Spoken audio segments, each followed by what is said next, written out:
Hello, welcome to the GenXplainers podcast, The Perfect Song. Let's say hi to the panel. There's Al, there's Mike, and there's Rand. Hello, guys. Hey, Hello. everyone. Hi. And today we're doing a song that has been offered up by Mike. And it is, I'll let him introduce it. Go ahead, Mike. All right. The song I'm discussing today is My Backwards Walk by the band Frightened Rabbit from the 2008 album Midnight Organ Fight, which is their second album, and also arguably their best album. If we were to discuss some perfect albums, I might actually put this on the list. I know. Anyway, I'm not going to go over a whole history of the band. They are a Scottish band, and when you hear the song, you'll be able to tell immediately that he's Scottish. The leader of the band, Scott Hutchison, unfortunately took his life a few years back, and which was devastating to the fan base because they have a very diehard following. He was dealing with obviously some personal demons. He was an alcoholic. He had a lot of depressions and so on. They didn't put out a whole lot of albums, but they are a band that really made an impact on the scene in Scotland, and also started becoming a much larger known band around the world somewhere around their third album, I think, when they released a lot more videos in the US and so on. So, and started touring a lot more too. And that helped a lot of them. There isn't a whole lot of history that's online since they weren't around for a long time as a band. However, this particular album is my personal favorite of theirs, and also one that I could listen to over and over and over again. And this, I picked this song mainly because it was probably one of the fan favorites, first of all, and also one that if you do a little bit more research on the band, that most people put as their first or second pick of their best song. So I just figured I'll go for this one off the album, even though the whole album itself, I could argue for any song on the album as being like something that I would highlight. I'm working on my backwards walk, walking with no shoes or socks, and the time rewinds to the end of May. I wish we'd never met today. I know that our particular panel here is really big on lyrics, and I like the way that he does a lot with the lyrics to this song. Particularly is sort of a song about futility, wanting to go back and do something again because he knows he did it wrong the first time. And so that's where the term "my backwards walk" comes into place. He's like, I'm working on my backwards walk, wanting to go back to a time where we used to have and recreate that because I know more now of what I could have been like, and I'm better now, kind of thing. And each particular verse of the song kind of addresses that. He starts out one way, and then in the last line, he's usually going back to like, but I know that's not possible, kind of thing. And I like how he does that a lot, does that throughout the song, and says, these are all parts of a relationship that I would have liked to have made better. And I'm not asking for another chance, kind of thing, because with the way the song ends he's not asking for another chance. He's like, I know I'm in an impossible cycle. I keep on coming back to you, even though I know it's a doomed relationship. And as the song progresses, his vocals get more emotional too. He strains later on with his voice. Working hard on walking out, shoes keep sticking to the ground, my clothes won't let me close the door, the trousers seem to love your floor. And there's a little bit of humor in it too. The my clothes won't let me close the door, my trousers seem to love your floor, kind of thing. He puts this thing in there like I would maybe call it gallows humor, kind of thing, where it's like I'm dealing with a serious subject, but I'm put this little kind of like humorous element in there too to kind of give you a little bit more.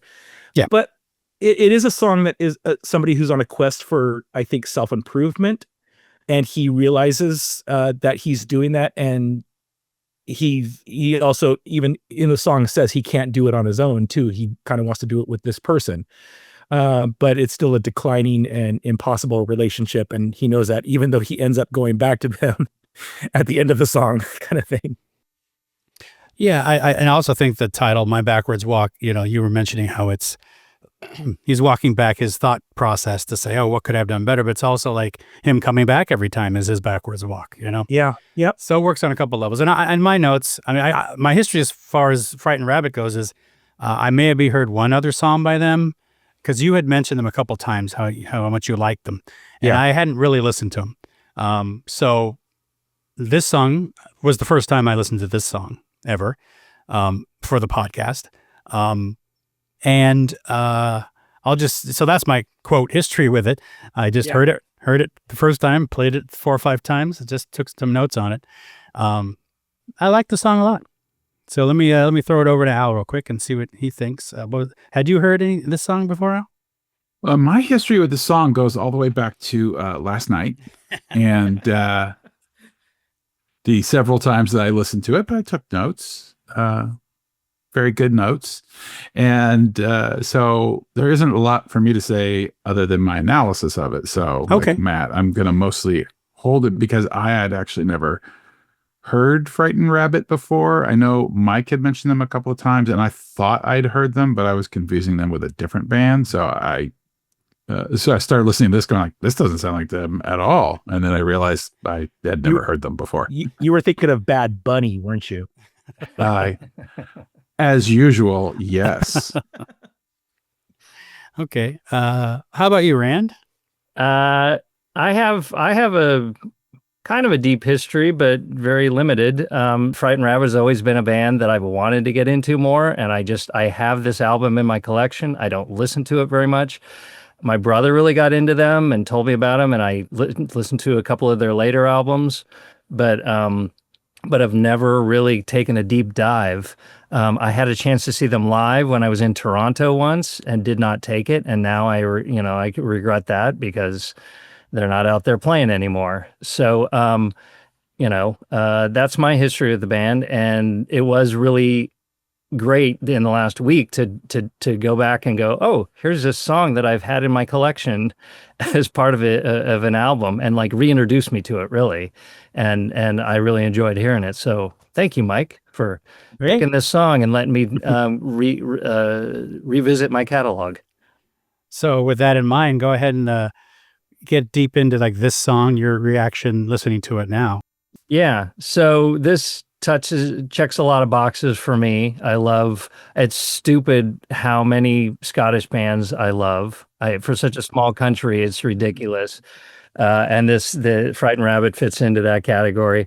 Scott is just as Mike has talked about, is just like an amazingly poetic, heartfelt songwriter that has a great way with words. And this song is a really good example of that. He's working on a lot of stuff. There's a lot of lines that start with, I'm working on something. And I love to hear all the things that he's working on. And the way this song builds is very simplistic at the beginning. It's the same thing over and over again. And that possibly ties into the theme. It's kind of repetitive the way his cycle is. He keeps going back to the same thing. And then we have this, it's building to something. And I love this kind of song where you're, heartfelt lyrics that's, I've picked a Smoking Pope song before that we did, for a perfect song. And they have, a song that is very much in this, vein of like really mellow, like very heartfelt, building, and then it explodes at the end. And revisiting this song, I was like, how is this going to explode? What is this going to do at the end? And it kicks into something a little surprising for me. It's a little bit kind of the repetitive lyrics, and then almost kind of like a dance beat or something. It's like it's a bop. It's a bop. Okay, thank you. I didn't know what to call it.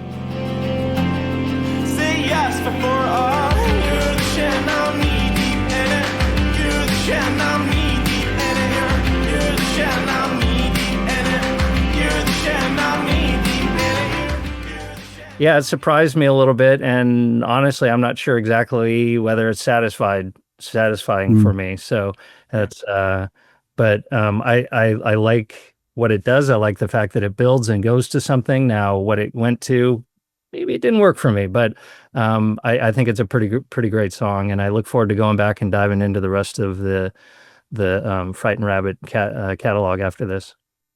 Cool. How about you, Al? Last night when you were listening to it, what did you take away? I took a fair amount away. I think that, as Rand mentioned, the lyrics are very heartfelt. They're very poetic.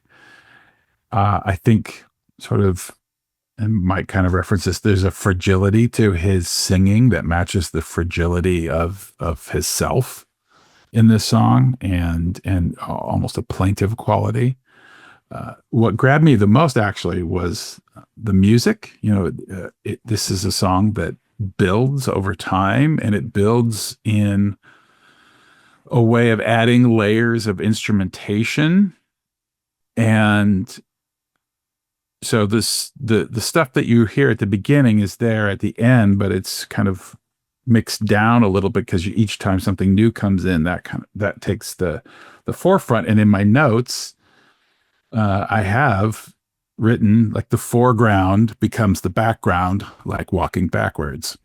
And I know, I don't know if that's cheesy or what, but that's how I felt. No. And it takes you somewhere. It's deep. The kids say, is that what they say? I don't know what the kids say. They say skibbity toilet. That's what they say. Okay. That's not what it is. It's something other than that. I don't think this is skibbity at all. Okay.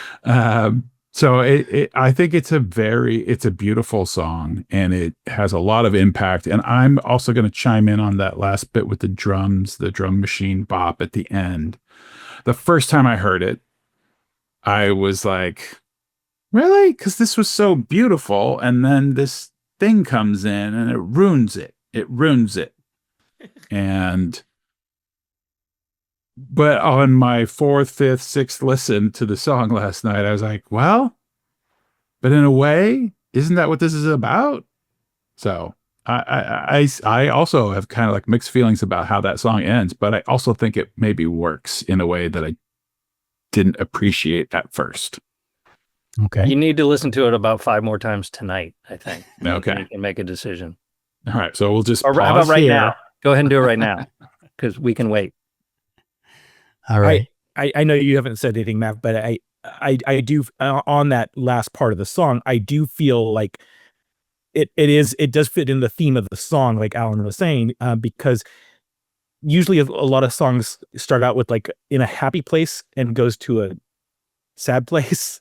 This one starts out in the sad place and sort of goes into a not happy, but a celebratory vibe at the end. Like, I'm back with you, even though it's not supposed to be, kind of thing. So it's kind of celebratory with a mix of hopelessness too, for me. So that's kind of what I felt about the end. Okay. And perhaps I say it's a drum machine, and it is, but perhaps it's a drum loop, and this loop is why it's Dang, Al, you're just dropping the science. And so I had my coffee. Well, let me put my 2 cents in and say everything everyone said. My notes are kind of like everyone has hit sort of my notes. Like I have it's a song that builds layers upon layers. Yes, and I enjoy that. Love the lyrics, and I also pointed out that the trousers seeming to love your floor. I like turns of phrase like that. I mean, it's just a different way to say it, but it conveys. And of course, you like pants references too. Well, yeah, I love pants. And the repetition at the end of "you're the stuff and I'm knee deep in it," very clever. Fits in with the theme. Again, you know me, I love the song. Everything in the song, every element works towards the goal of the song, and if it works, hey, that's kind of like almost a perfect song. So, and again, Mike mentioned his vocal delivery. First of all, the Scottish accent is the greatest accent in the world, in my opinion. I love it. Okay. We won't get any comments about that. It makes me feel warm inside. I don't know. But yeah, the vocal delivery on some of those lines as he goes along, the emotion he puts into it, until I get one right, the way he says that line, I'm not going to try to do it. I'll play it. Yeah, see that the way the emotion is getting to him about, and again, it's building and building and building. He keeps talking about, I keep trying to do that. I'm working on this, and as far as the surprising end with the percussive electronic elements that come in, I liked it the first time I heard it, and I still like it. I think it's fine, and I think because the front of it is so gradual build, it did need something. And it gave you that, and it doesn't distract or take away from the rest of it. And again, I think his lyrics and his repetition, it's a whole different person almost.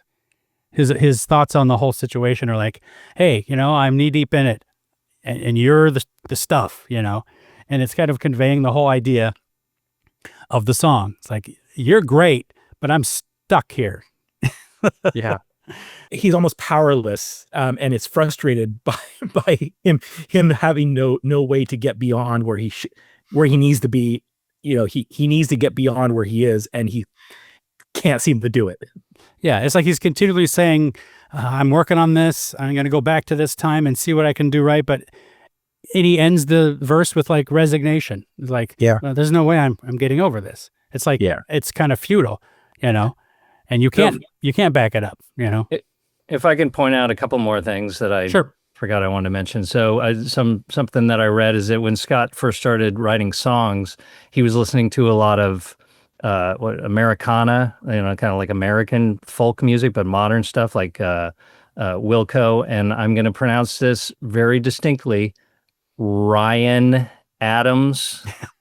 So that nobody thinks that I'm saying that it begins with a B. I love Summer of '69. But what got me into songwriting was a lot more Americana stuff like Ryan Adams and Wilco and Laura Cantrell, and so songwriters that sort of really changed my perception of music and what it could be. And he felt that there was a connection between American folk music and Scottish folk music, and kind of a similarity there. And so it's like he's doing kind of a Americana like filtered through a Scottish filter. And I think I definitely get that vibe. I did play this song for my wife, and she mentioned she thought it sounded like Counting Crows. What? And as much as someone might cringe at that, I immediately agreed. I actually like some Counting Crows stuff, and this song has that emotional impact that some of that Counting Crows stuff has. Well, you've attracted the Counting Crows fans to the song. I know, yeah. I was listening to it, and Mandy said, "Are you listening to the Counting Crows?" Oh, yeah, interesting. yeah. Mm-hmm. Okay, that's funny. There we go. And then the other thing is listening to music once someone is gone. And especially someone who writes such emotional lyrics, it's how listening to Joy Division is like now. You just it kind of puts a spin on the way you hear things. Not like you didn't understand that this person was, emotionally struggling. But it's always a little bit more difficult to listen to these things after the person is gone. So anyway, just I wanted to get that out there. We hope you're enjoying this GenXplainers podcast. Please remember to find us and follow us on social media. And we'd much appreciate a 5-star rating on the podcast platform of your choice. Now, let's get back to the show.